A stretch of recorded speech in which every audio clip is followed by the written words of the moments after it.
ce monsieur, c'est une personne extravagante, c'est une personne extraordinaire.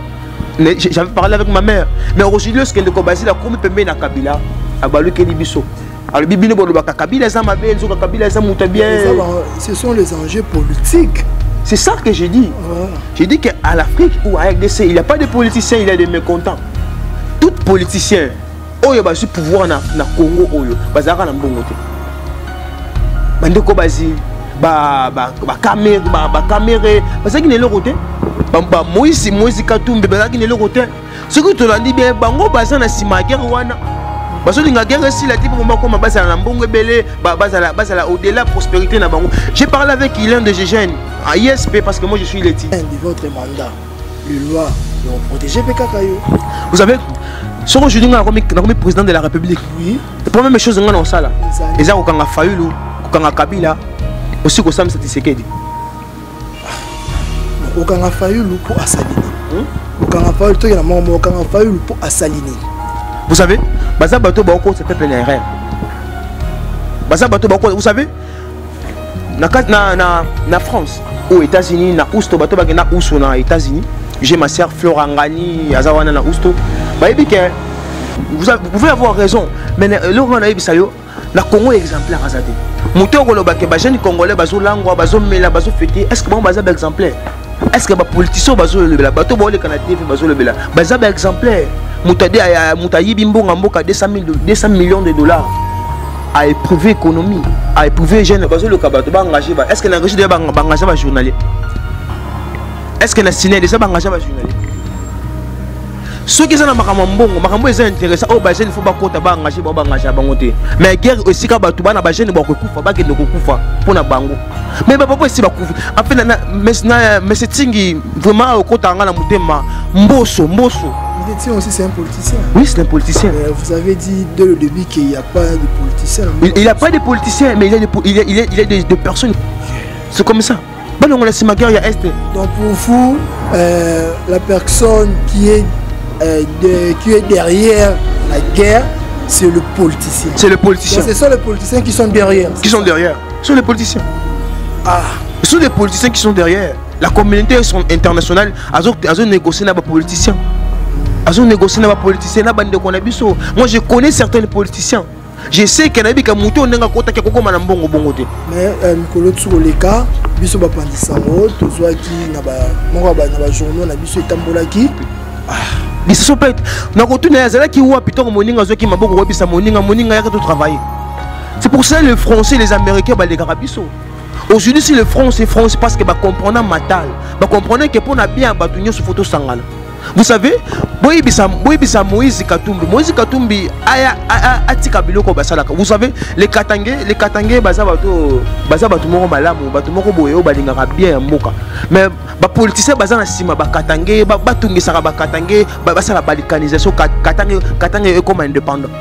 Vous savez, bazabato bazoluka mabe. Vous savez vous savez Congo est une nation comme Marana N, un majuscule, non un minuscule. La carte de la nation, tout ça, l'État est belé, l'école est belé. Vous savez, les lois, le pouvoir, le bézala qui va soigner, le qui va être pouvoir. Mais être quinois, bazali koling, bazali ko saboter guerre ya est. On a envoyé biso que guerre est manipulée. Nana ko ngati na mwana na ye akende kokufela pour la guerre aussi la carte manipulée. Na guerre o ba généraux. Moi j'ai vu un colonel, je connais ce colonel là. Azaki major lorsque comme colonel, mais car il y a 3 mois à tenir 4 niveaux. Faut respecter comme des messaging. C'est une personne que je respecte beaucoup. Vous savez, avant la gratuité, il y a la Congo, et il y a la Kitchen, la Congo. Ce monsieur là, à une école, on a nos foot à bon côté. Après, ça a le côté, moi j'avais ici des formations, dès qu'on a à l'école. À foutre le côté. C'est comme ça, tu vas féliciter. Tu vas féliciter. Na pesi ba kende ko benga bana ba kende ko kufa na este. Balo bana ba politicien wana, balo ngwana si ma guerre ya este.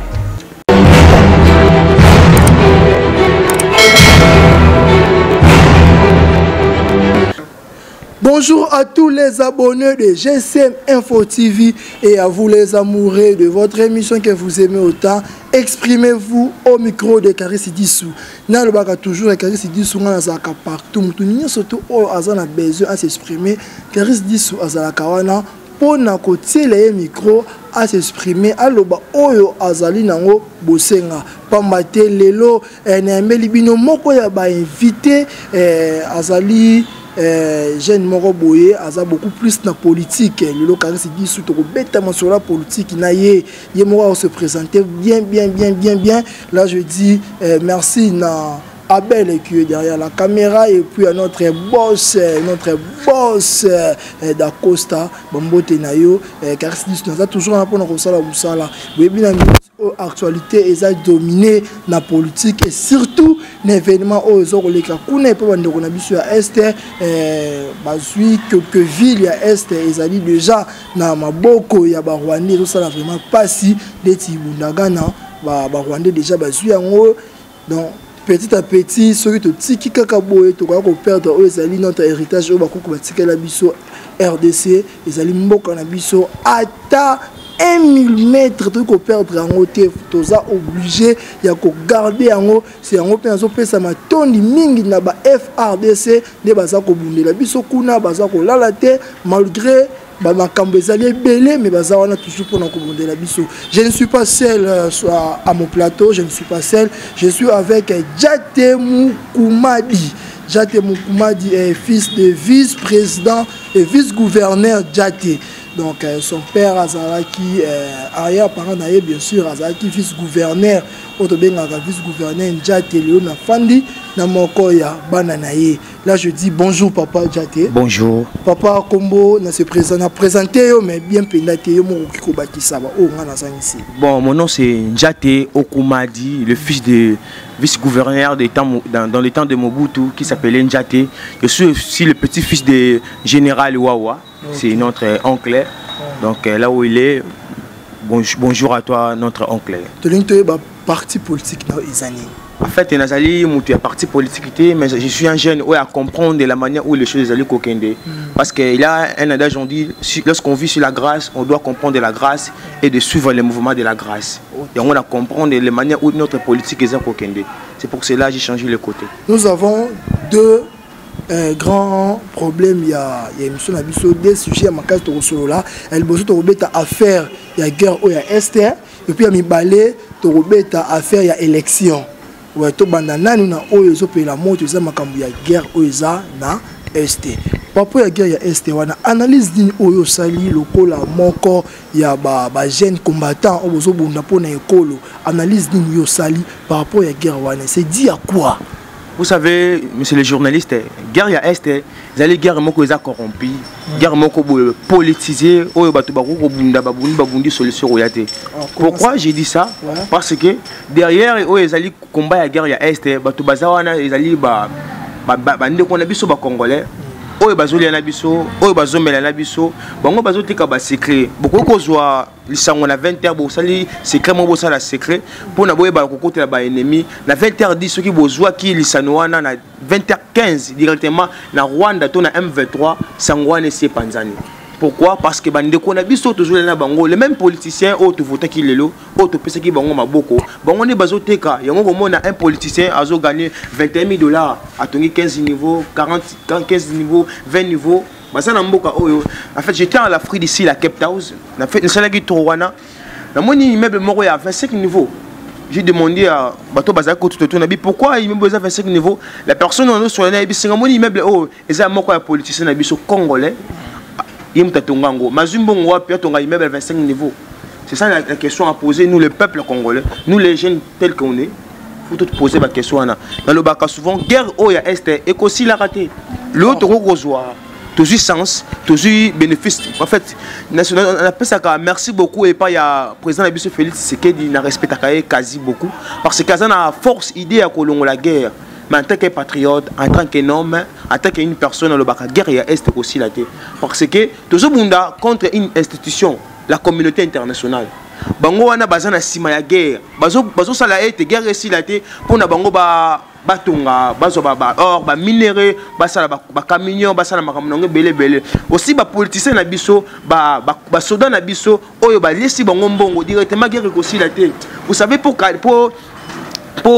Obama aboma un terroriste dans le monde comme on est Oussama Ben Laden et c'est un qui projet parlement et vandi si on a boutu préparer yango balobi ete moto moko ta koki ko bima na 4 chambres o ba sala ki ba solo là directement na butu na 20h 22h Oussama Ben Laden a kofi. C'est comme ça.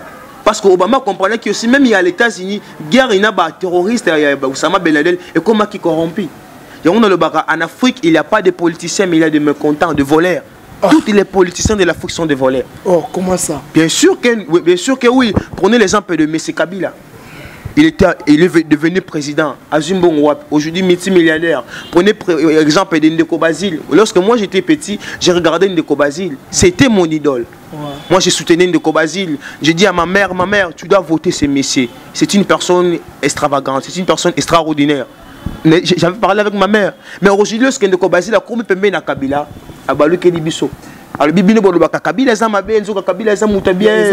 ce sont les enjeux politiques.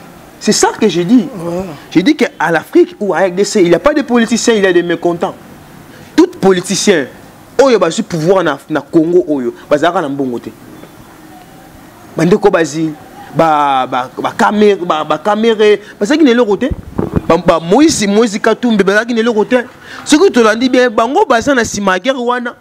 Parce que la guerre si la type comme basa na mbongo belé, basa au-delà prospérité na bango. J'ai parlé avec l'un de mes jeunes à ISP parce que moi je suis l'étudiant à ISP.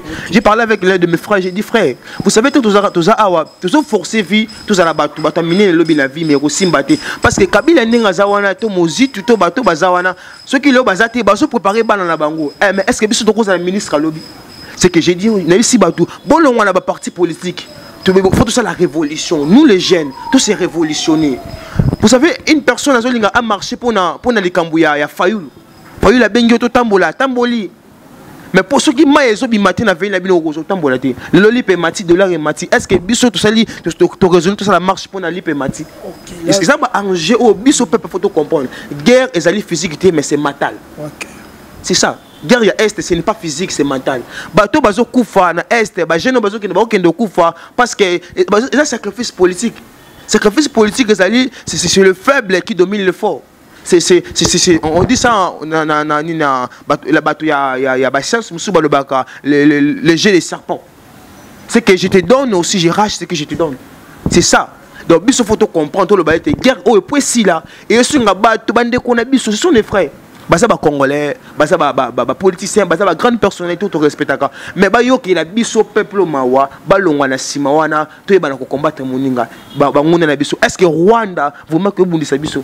Mais vous êtes tellement sûr que ceux qui président Fachi na ninga lobaki, papa ya ba propagande na ye abanaki ko sala lobaki que ceux qui a su pouvoir les sangana bande quoi UDPS parti politique wana, ba bunda na ba congolais pour que guerre wana ici. Mettons le qu'il n'y a pas de politiciens. C'est que même dans UDPS, il n'y en a pas. Bien sûr que oui, je l'affirme. Il n'y a pas de politiciens. Il n'y a pas de politiciens. Tout politicien, vous savez, bateau et le lot, comme si Kabila fort, ce sont bateaux UDPS. Ok. Bateau et le lot, comme si Kabila fort. Kabila y a qu'un pouvoir, papa n'a pas fait moko. Est-ce qu'il y a un politicien? Mais il y a beaucoup de politiciens, mon bout, bateau UDPS. Moi je te dis, tu sais qu'est dit.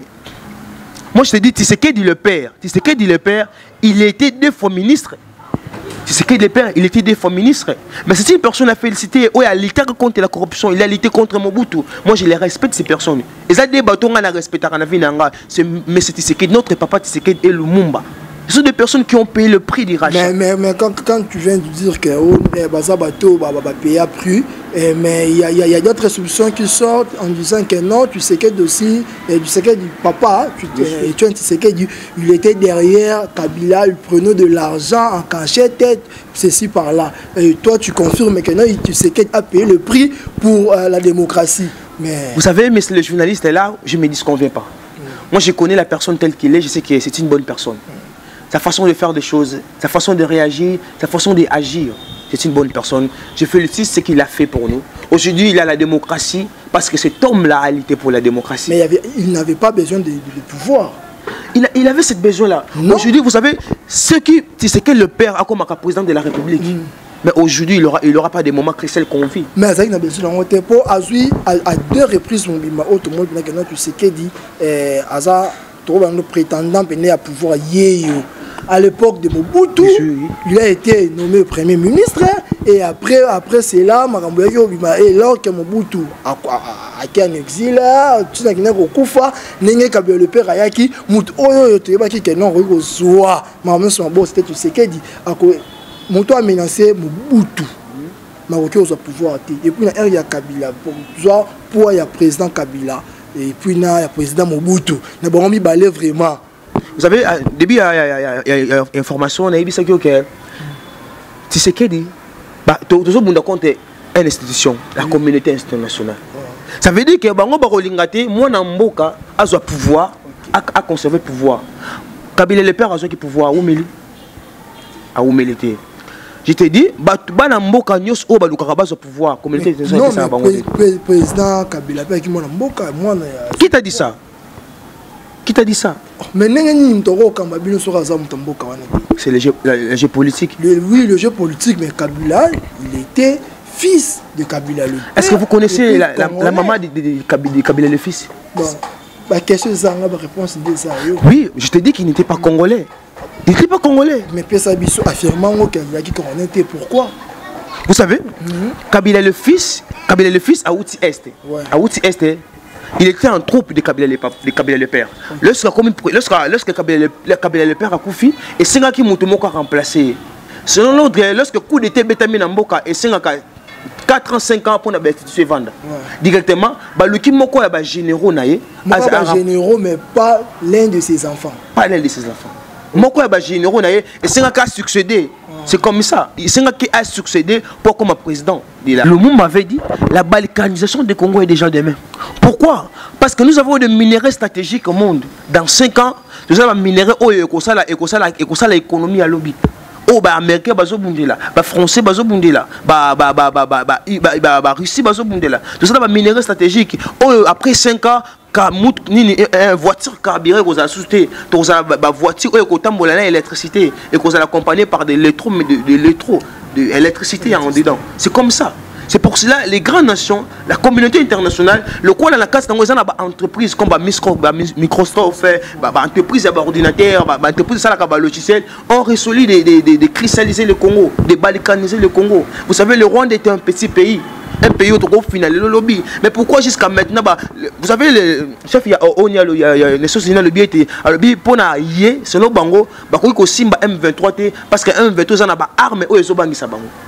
M23, ils ont des armes. Groupe terroriste, ils ont des armes, ils ont des Nations Unies. Lorsqu'on parle des Nations Unies, on parle de France, de Belgique, Nations Unies. Tous les pays d'Europe, ils ont des armes.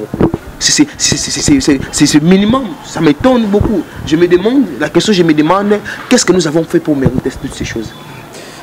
Bon, toujours quand on a guerre, et nous les jeunes Kinois et des jeunes des autres provinces, au bazar un peu dans la centrale au fait, bazo pesa na bango.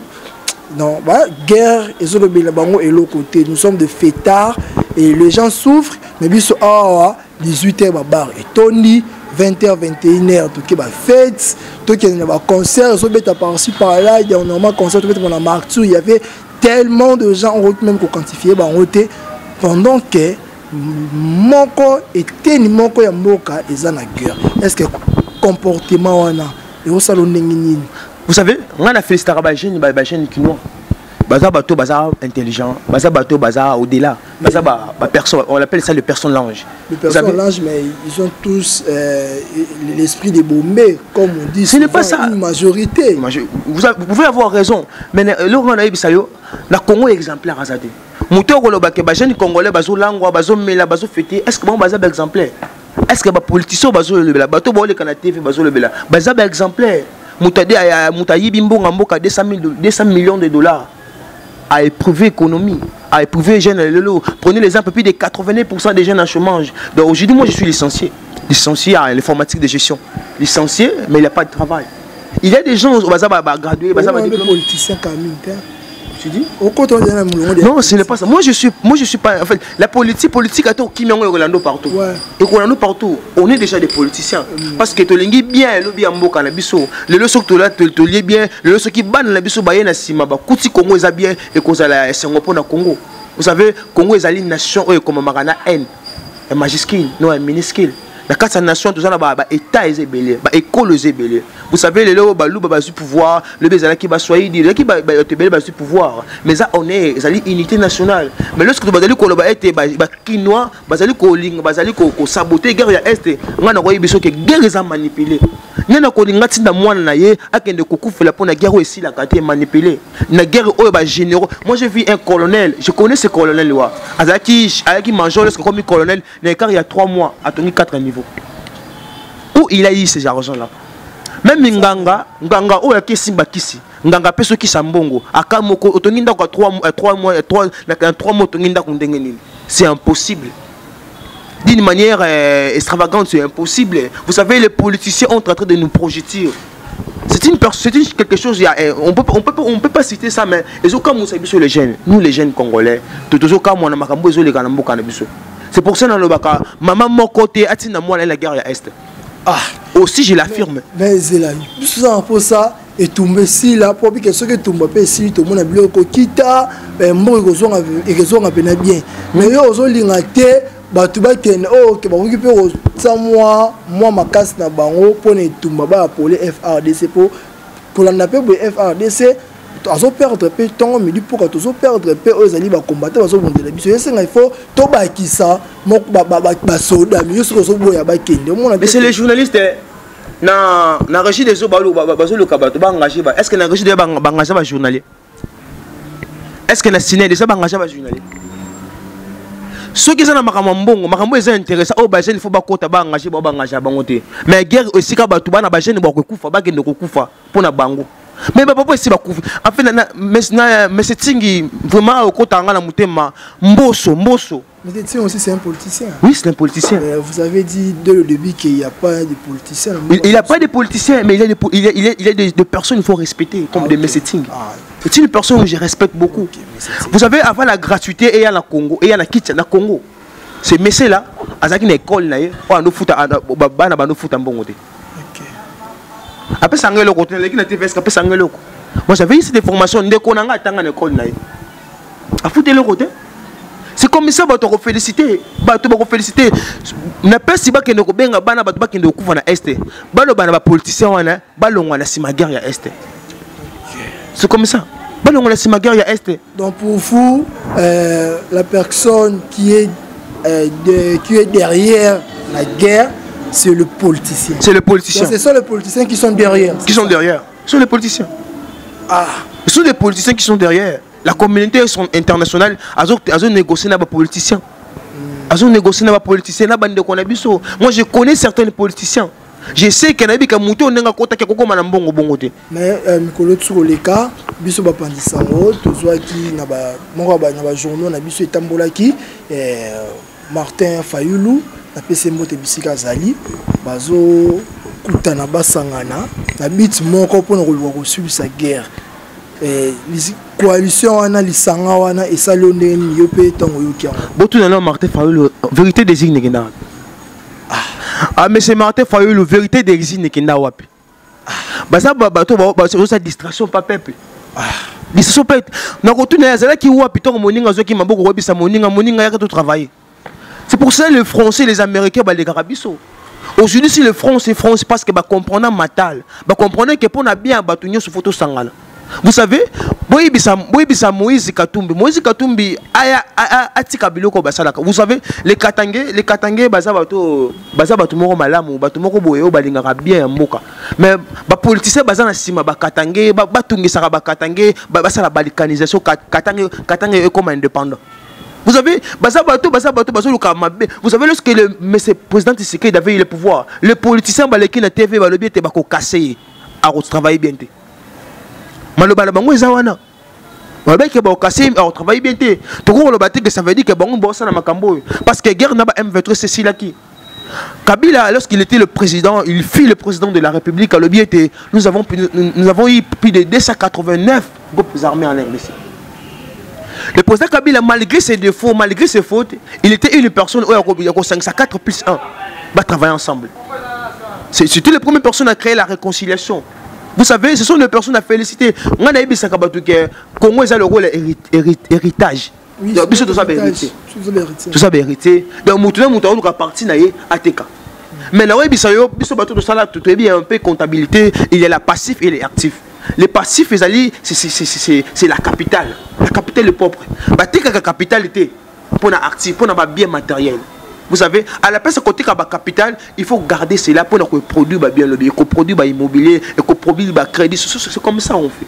Mais les politiciens, vous savez, les politiciens, qui m'a belé. Bateki les chinois m'a belé. Ma belé botaka minéré. Ma belé botaka cobalt. Ma belé botaka couvre. Bateki yango. Chinois outil libanda aye na mboka somi ma belé. Batunye ma belé ma belé na somba avec des contrats, des signatures à gouverneur. Quel pays nous sommes. Yongo omona maman zotangisa mwana ye alobi ya mboko ngekufa nango. Ata mwana nga sisi classe otanga na été. C'est pour ça bozo mona réalité ba cabine zebelé na Congo. Na Congo en globalité ba cabine là ba cabine. Donc il y a des licenciés, des gradués, des personnes baza mayele. Oh le peuple ko soutenir, oh ba konzi ba ko chama boko. Mais ba kuluna, vous savez, tout retourne ma question. Si aujourd'hui il y a des kuluna en RDC, c'est parce que ba politiciens baza ba exemplaire. Ba kuluna cravate za bango. Bango mabanda mabe. Prenez l'exemple, un député national, à foutre à $21 000, bazar rapide de 500. $21 000 fois 500, tu as dépassé 7 milliards. 7 milliards, 8 milliards. Mais par exemple aussi, sans compter les députés provinciaux, sans compter des sénateurs. Ça veut dire qu'un bon trésor public, et aussi la maboko à Batouana. Il y a un moment où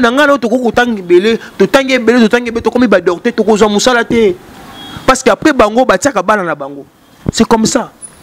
C'est comme ça les choses marchent. Il y a un ici bateau peuple au bazolanda idéologie nanga un jeune Mukuma Dinjate boyana sima tout s'est révolutionné.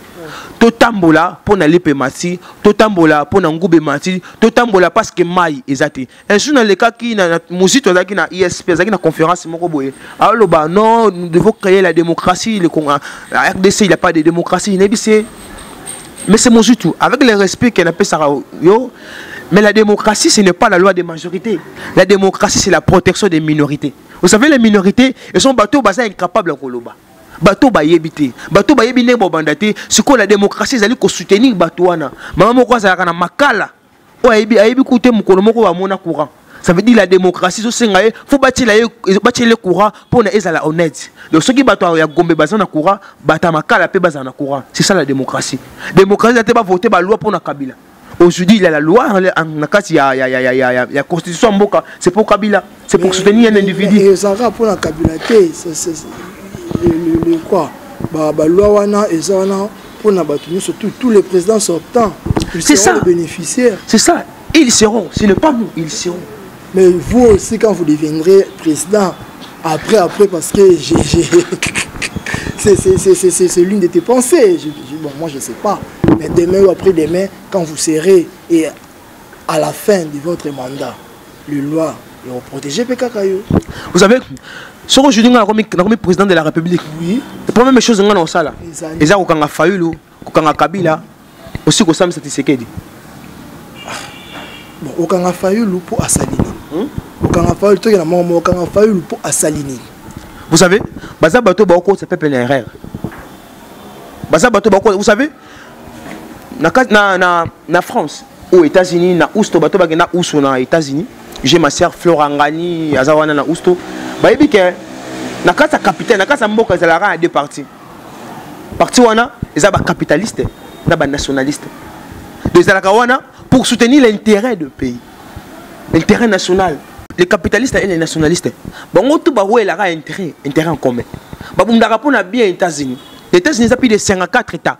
Ça veut dire que le pays a une unité. Bon, tout, on a une unité. Chicago est un mboka.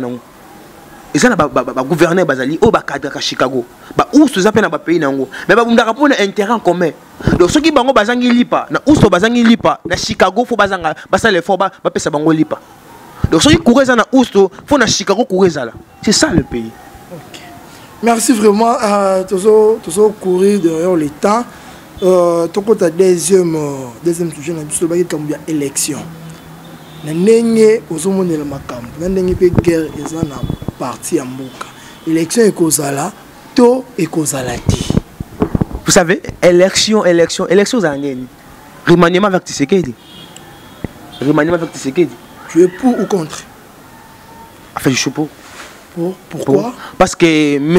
Antoine Tshisekedi, notre président de la République, a lutté contre les rebelles. Oh, Kabila a salé 18 ans, 21 ans pour pouvoir à saler le côté. J'ai soutenu le M. Tshisekedi. Bon, parce que j'ai dépassé bon micro son baba armé pour nous combattre sa ennemi. Mon na yemoko, azo bundi sa yemoko. C'est ça d'une manière intellectuelle. Azo bundi sa yemoko. Pour nous cangabiso au peuple miso. Ce n'est pas Tshisekedi, mais c'est le président Tshisekedi n'est pas le problème. Ça veut dire Azobundi sa yemoko, Azobundi sa makila na yemoko. OK, Azobundi sa bandeko moko. Ndeko na yemoko. C'est ça, ndeko na yemoko. Le bateau a travaillé na bango. Bateau travailler na bango. Bango ba yotele ba koka jam, ce ko Azobundi sa yemoko. OK. Lorsque bengi bango boya tout ça la communauté, tout ça la uni, to bundi sa ennemi. Ça veut dire bengi ennemi, papa bundi sa ennemi. Donc c'est. Mais Yemoko a une prise de conscience par rapport à l'actuel. Il essaie toutes ces choses. Vous savez, nous avons passé un moment où le président de l'Assemblée nationale a tellement président Tshisekedi. Le président de l'Assemblée nationale, Maman Janine Ngababunda, si je ne me trompe pas, elle, la maman en question, a tellement le président de la République. Est-ce que tu retournes à Makamu? Moutou a zali ko simba ba institution mboka a tellement lié. À le bas au sein de l'autre côté. Vous savez, c'est cette chose. C'est une personne à féliciter, à respecter. Pour nous, c'est que des athées. Il faut passer la Mbongonde, passer la Mandela. En Afrique du Sud.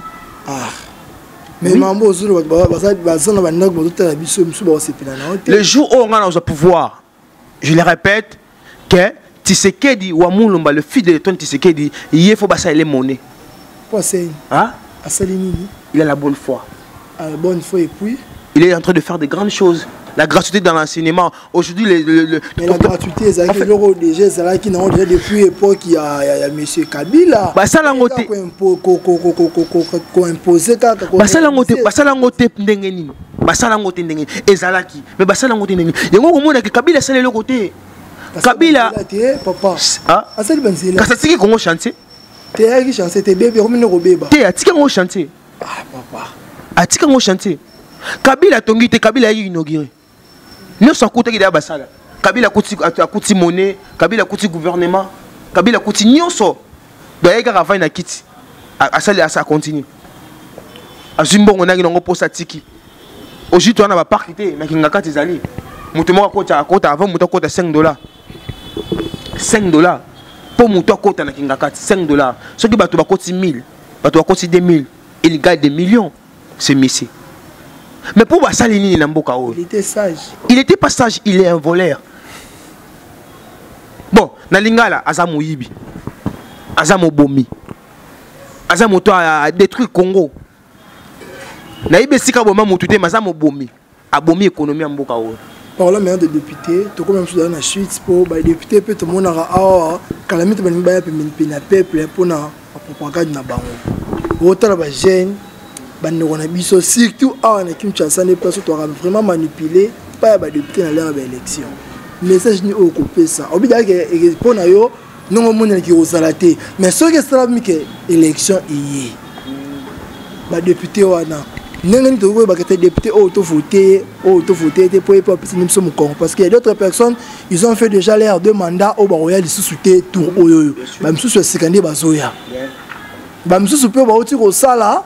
Mandat la banque bosso pour aller mandat on peut voter te ça tout balika na bango kaka c'est quoi bazo ya sikasiko vous savez na seki na ngamorona parce que ils ont ngane ko ngozala ceux qui ba ya na polo ba na lipa ba na bassin ba na promesse le peuple c'est la promesse c'est la lipa c'est la bassin c'est fini neni soute ko yeba ke oyo vraiment pour tout le monde appelle c'était qui Direct TV qui encore c'était un journaliste il parlait pas trop Zachary oui tout le monde peut mais c'est Fimbu il a fait son propagande sans oublier ça 50 francs même Nandeko Eliezer mais les lots de Eliezer tout le monde a oui est vrai mais c'est Fimbu porté disparu vous savez ça a propagande il y a un côté il y a un honnêteté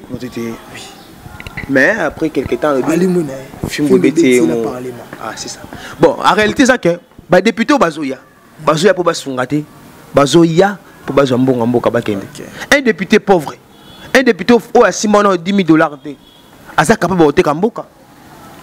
Pona mundele aya na Congo azwa na Congo héritage na yemoko le roi belge et senga luka bato baza faible à partir na bango aleki à partir na bango c'est comme ça. Donc batutu ba député to bakoya so ba na lokote balaki simbo binombo banque te bo voter bango te. Ba na projet te bo voter bango te. Ndeti singa oyepa nango pesinga bassin o pesinga lipa o bikeno o fouter moi na classe après tout.